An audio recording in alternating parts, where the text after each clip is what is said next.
Welcome back! I hope you had fun thinking of your favorite food and writing the code for this game. I know I did.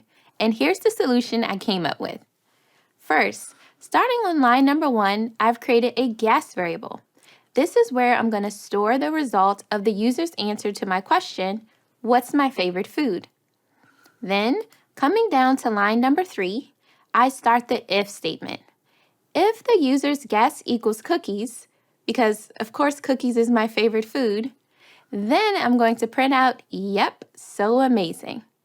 But if the user enters something other than cookies, I'll fall down to the else statement, which starts here on line number 5, and I'm going to print what's inside its indented block, which is, yuck, that's not it.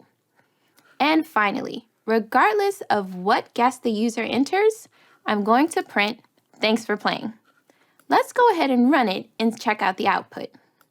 So we'll right-click and we'll come down to Run Python File in Terminal as usual.